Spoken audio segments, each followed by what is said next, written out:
ಅದಕ್ಕೆ ಕಬೀರ್ ಸಾಹೇಬರು ಏನು ಹೇಳುತ್ತಾರೆ, ಕಬೀರ್ ಪಿछले ಪಾಪ್ ಸೆ ಹರಿಚರ್ಚಾ ನಾ ಭಾವೆ ನಾ ಸುಹಾವೆ ಕೆ ಉಂಗೆ ಕೆ ಊಟ ಚಲೆ ನಾ ಓರೆ ಬಾತ್ ಚಲಾವೆ.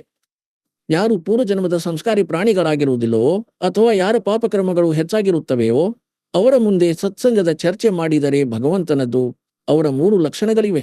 ಭಕ್ತಿಹೀನ ಕರ್ಮಹೀನ ಪ್ರಾಣಿಯದ್ದು.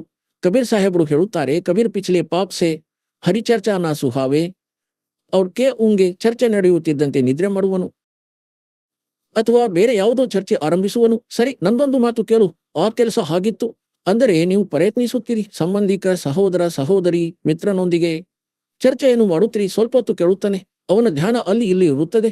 ಅದು ಏನಂದ್ರೆ ಆ ಕೆಲಸ ಅವನಿಗೆ ಹೀಗಾಯಿತು ಹಾಗಾಯಿತು ನಿಮ್ಮನ್ನು ಡಿಸ್ಟರ್ಬ್ ಮಾಡುತ್ತಾನೆ ನೀವು ಹೇಳುವಾಗ.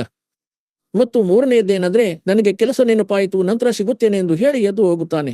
ಕಬೀರ ಭಗವಂತ ಹೇಳುತ್ತಾರೆ, ಕಬೀರ್ ಪಿछले ಪಾಪ ಸೆ ಯಾರ ಪಾಪಗಳು ಬಹಳ ಹೆಚ್ಚಾಗಿವೆಯೋ ಹರಿಚರ್ಚಾ ನಾ ಸುಹಾವೆ ಹಿಡಿಸುವುದಿಲ್ಲ, ಅವ್ರ ಕೆ ಉಂಗೆ ಕೆ ಊಟ ಚಲೆ ನಾ ಓರೆ ಬಾತ್ ಬನಾವೆ.